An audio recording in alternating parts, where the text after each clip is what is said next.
오늘 하나님께서 우리에게 주시는 말씀은 에스라 7장 10절 말씀입니다. 에스라 7장 10절 말씀 한마음 한 목소리로 함께 봉독하겠습니다. 함께 읽겠습니다. 에스라가 여호와의 율법을 연구하여 준행하며 율례와 규례를 이스라엘에게 가르치기로 결심하였었더라. 아멘. 말씀과 성령의 능력으로 살아가기 위해서 한 해 동안 말씀을 가까이 하며 말씀으로 풍성하기를 바라며 열심히 통독을 하고 계시는 저와 여러분이 이번 한 주 동안 품고 살아갈 말씀 에스라입니다.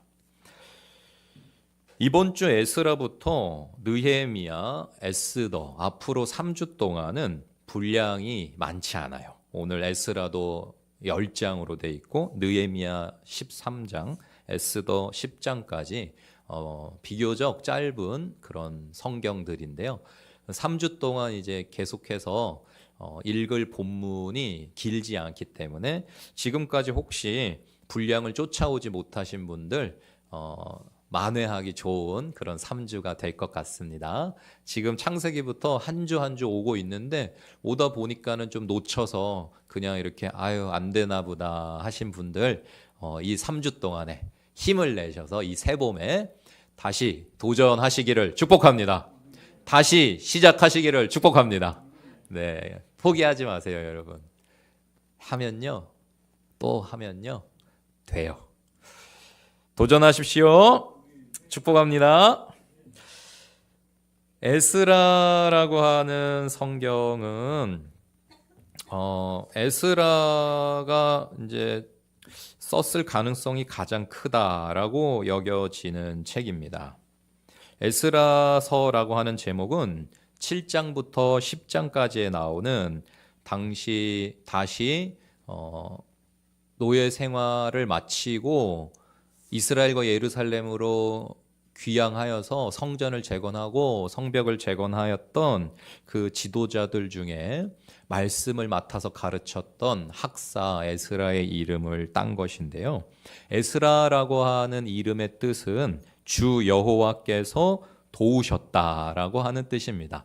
이번 한 주간 하나님께서 도와주시는 은혜가 넘치시는 한 주가 되실 줄 믿습니다. 축복합니다. 우리 한번 입술로 그런 한 주가 될 것이라고 선포하겠습니다. 한번 따라서 선포하시죠. 주 여호와께서 도우셨다. 네, 에스라라는 뜻입니다. 주 여호와께서 도우셨다.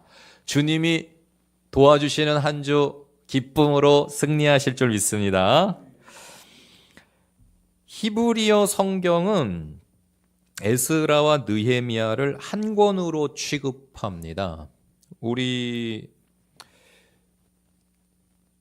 기독교의 전통도 주후 3세기까지는 에스라와 느헤미야가 한 권이었어요. 왜냐하면 같은 시대에 같은 내용을 다루고 있는데 이제 그것을 신앙적으로 풀었냐 정치적으로 풀었냐에 따라서 분류가 되어지고 성전을 건축했냐 성벽을 건축했느냐로 구분이 되어질 뿐이지 시대가 같고 하나님의 역사가 동일한 사건을 담고 있기 때문에 에스라와 느헤미야는 본래 한 권의 책이었는데 이제 후대로 내려오면서 두 권으로 분류가 되었습니다. 그래서 에스라는 신앙적인 면을 더 분명하게 다루고 있고 느헤미야는 정치적으로 역사하신 하나님을 더 분명하게 다루고 있고요. 에스라서는 성전 건축을 다루고 있고 느헤미야는 성벽 건축을 다루고 있습니다. 그래서 성전을 먼저 건축을 했어요. 그런데 이게 방비가 안 되니까 살 수가 없잖아요. 그래서 하나님께서 다시금 느헤미야의 주도하에 성벽을 재건하게 하시는 내용이 이제 3차 귀환을 통해서 성벽을 재건하는 모습이 이제 우리가 앞으로 읽게 될 느헤미야의 내용이고 오늘부터 한 주간 읽을 에스라의 내용은 스룹바벨을 통한 1차 귀환과 에스라를 통한 2차 귀환을 통해서 성전이 다시 재건되어진 스룹바벨 성전, 보통 이제 스룹바벨 성전이라 부르는 제2성전, 완전히 바벨론에 의해서 무너져 버렸다가 솔로몬이 지은 첫 번째 성전이 말이죠. 완전히 무너지고 다 이제 포로로 끌려가고 나라가 망해서 없어졌다가 하나님이 놀랍도록 약속하신 대로 70년 만에 다시 돌아오게 하셔서 새롭게 세워진 성전. 솔로몬의 옛 그 영화와 그 화려함에는 견줄 수 없지만은 그래도 다시 성전이 재건되어지는 놀라운 기쁨을 새로운 소망을 허락하신 신실하게 약속을 이루시는 하나님을 우리가 만날 수가 있습니다. 그래서 이 에스라라고 하는 사람은 이제 우리가 한 주 동안 보게 될 이 에스라서에서 이제 이 에스라서가 크게 두 부분으로 나뉘는데요. 첫 번째 부분이 1장부터 6장까지 23년 정도의 기간을 다루는데 스룹바벨이라는 지도자의 지휘 아래 1차로 포로로 귀환을 했던 사람들이 처음으로 이제 성전을 짓게 되는 그런 내용이 나오게 됩니다. 그래서 에스라 계요를 한번 보실까요? 에스라 계요를 보시면은 첫 번째 부분이 1장부터 2장까지인데 스룹바벨 지도하에 포로 귀환하는 모습이 나옵니다. 고레스의 포로 석방 칙령 반포, 백성들의 귀환 준비, 제1차 귀환자들의 명단과 총계, 귀환자들의 자발적인 헌금이 나옵니다. 그리고 두 번째 부분이 이제 3장부터 6장까지인데요. 성전 재건 과정이 기록되어져 있습니다. 제단이 수축되고 제사가 재개되고 거대한 찬양과 슬픔 속에서 성전 공사의 기초가 놓이고 성전 건축을 방해하는 사람들로 인한 귀환자들의 낙심, 비슬람과 그의 동료들이 아닥사스다에게 고소문을 올리고 아닥사스다 왕에 의한 성전 재건 공사 중단이 나옵니다. 다뜨네에 의한 성전 재건 공사 중단, 다리오 왕 때에 다시 시작된 성전 재건 공사를 우리가 확인할 수가 있고요. 성전 공사의 완공과 봉헌, 유월절을 준수하는 모습을 우리가 6장까지 살펴볼 수 있습니다. 그리고 나서 이제 7장부터 10장까지가 에스라라는 인물이 주인공인 부분이에요. 그 앞에 1차 귀환하고는 60년의 세월이 있어요. 그러니까 1장부터 6장까지와 7장부터 10장까지는 60년의 간격이 있다는 것을 여러분이 기억하시면서 에스라를 읽어가시면 재미있으실 것입니다. 두 번째 무리를 이끌고 이제 2차 귀환을 하게 된 에스라의 지도하에 다시금 하나님의 뜻이 이루어지는데요. 에스라와 또 다른 포로들의 바벨론으로부터의 귀환, 아닥사스다 왕의 에스라를 지원하는 편지의 내용이 나오고요. 두 번째 포로 귀환자들의 명단과 총계, 이스라엘 백성들의 예루살렘 귀환의 모습이 나옵니다. 가장 중요한 9장부터 10장까지의 에스라의 개혁의 내용이 소개됩니다. 에스라가 이스라엘의 죄악을 고백하면서 자신이 먼저 통에 자복하고 백성들을 회개의 자리로 이끄는 부흥의 모습이 나타나고 있고 이스라엘의 지도자들이 그 개혁에 동의하면서 심지어 아내로 삼았던 이방 여인들까지도 다시 다 돌려보낼 만큼의 강력한 개혁이 신앙의 부흥이 일어납니다. 에스라라고 하는 하나님의 말씀에 삶을 들인 한 사람을 통해서 말이죠. 어찌됐건 마음 주고 정 주고 같이 살고 남편과 아내 되어서 가정을 이루고 그걸 끊어낸다고 하는 거는 솔직히 인간적인 어떤 그런 상식 수준에서 불가능한 것입니다, 여러분. 만약에 저와 여러분한테 하나님께서 야, 내 뜻이다, 이혼해, 아내를 버려, 남편을 떠나, 뭐 이런 말씀을 하신다고 하면 여러분 뭐 어떻게 반응하시겠어요? 근데 당시에 다시 돌아와서 성전을 재건하고 다시 하나님을 하나님으로 삼은 하나님 백성 공동체를 재건하기 위해서 강력한 신앙적인 부흥, 오래도록 70년을 바벨론의 포로로 살아가면서 바벨론의 황제와 바벨론의 우상들을 섬기던 그것에서부터 완전히 다시 새롭게 하나님의 백성으로 율법을 따르는 백성이 되기 위해서는 강력한 회개의 개혁이 필요했고 부흥이 필요했는데 모든 우상을 끊어내기 위해서 그동안 가족으로 사랑하며 살부비고 살던 가족까지도 하나님의 백성이 되기 위해서 끊어내야 했던 놀라운 개혁과 부흥의 내용이 에스라에 담겨 있습니다. 그래서 에스라의 구조와 요점을 보시면 두 부분으로 나뉘어지겠죠. 1장부터 6장 그리고 7장부터 10장인데 첫 번째 부분은 성전 재건, 두 번째 부분은 율법 정립에 대한 내용이라고 여러분이 아시고 읽어 나가시면 되겠습니다. 성전 재건 부분에서 다윗의 후손인 스룹바벨을 중심으로 바벨론 포로에서 1차 귀환한 자들이 성전을 재건하는 모습이 나옵니다.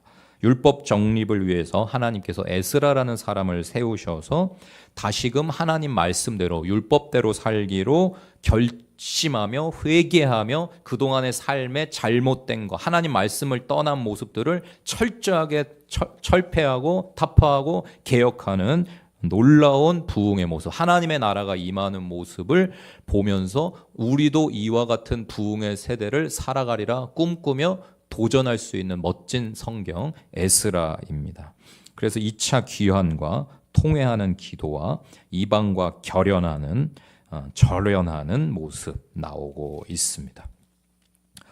그러니까 제목은 에스라인데 정작 에스라는 7장부터 나와요. 그러니까 여러분 1장부터 읽으시다가 아니 이거 에스라서인데 왜 에스라 안 나와? 놀라지 마시고 7장부터 나오니까 전체의 주인공이 에스라여서 에스라서라는 제목이 붙게 되었다라고 여러분 생각하시면 될 것 같아요.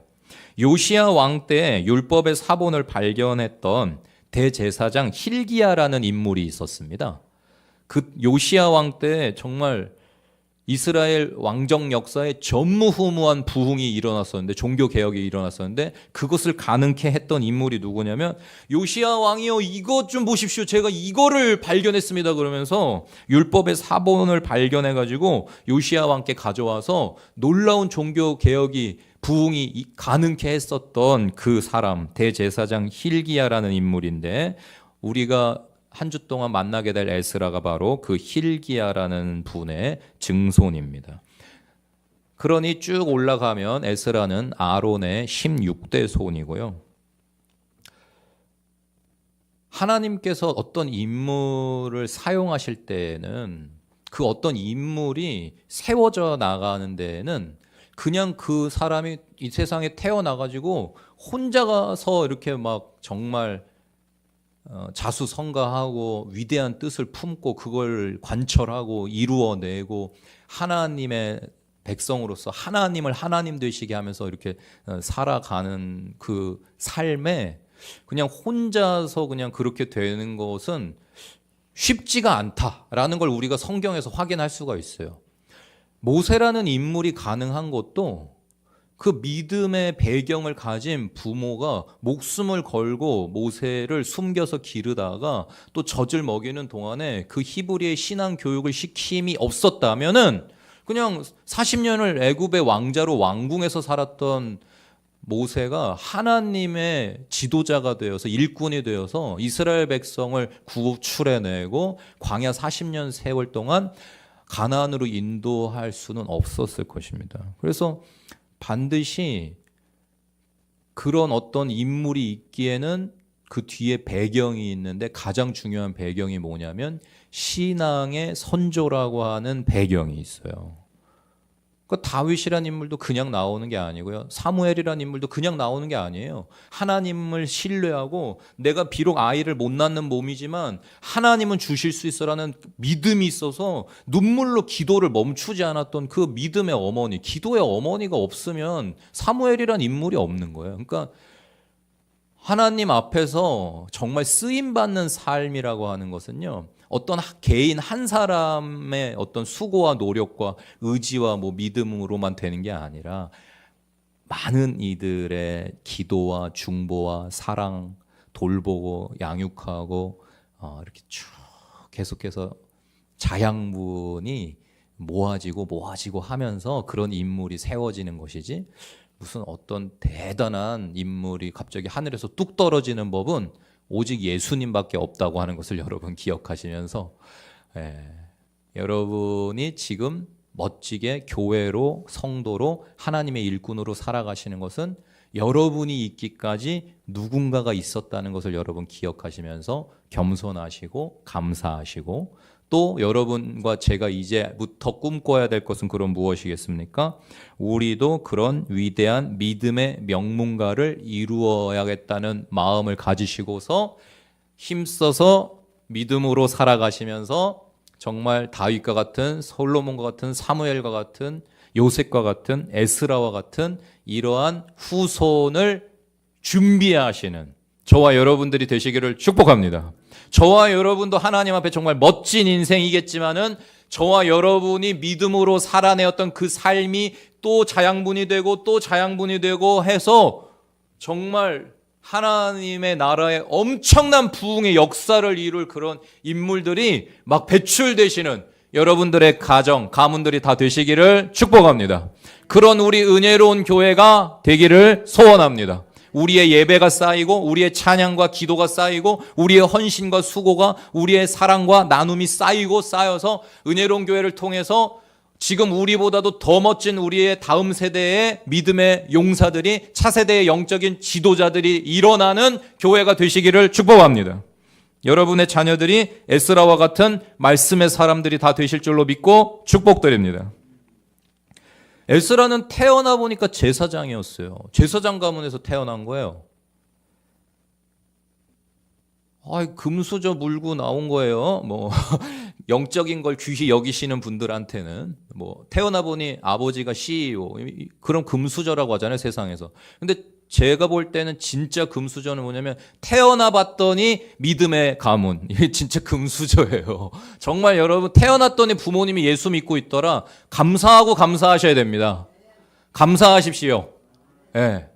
근데 물론 그렇지 못해도 하나님이 인생의 여정에 친구를 통해서든 누굴 통해서든 전도되게 하시고 예수 믿게 하시고 또 믿음의 가문을 이루게 하셔서 아브라함 같은 믿음의 조상들 되게 하셔가지고 또 거기서부터 놀라운 역사들을 펼쳐 가시는 그런 인물들 있죠. 우리 교회에도 이제 다 우리 홍재욱 형제부터 다 그런 인물들인데 한 대가 좀 잠깐 이렇게 끊어졌다고 해도 우리 홍재욱 형제님도 제가 얘기 들어보니까 오늘날 정말 교회에 충성된 홍재욱이라는 일꾼이 있기까지는 그 할아버지, 그 증조 할아버지 세대 엄청난 믿음의 가문이었더라고요. 그러니까는 여러분 우연이란 건 없어요, 이 세상에. 하나님은 절대 우연으로 일하시지 않아요. 뭔가를 허락하시면은 어떻게 사용하시면 쓰임 받는 인생 되게 해주신다고 하는 것은 뭔가가 있는 거예요. 우리가 까마득히 헤아릴 수도 없는 누군가의 기도와 누군가의 사랑과 누군가의 헌신과 누군가가 처절하게 난 하나님을 하나님으로 인정하며 살겠다고 살아낸 그 인생들이 세월들이 모여서 오늘의 내가 있는 거고 어떤 아무개 하나님의 사람 아무개 씨가 있는 거지. 저절로 되는 것 절대 아무것도 없습니다. 하나님 나라에는. 하나님 나라는 뿌린 대로 거둡니다.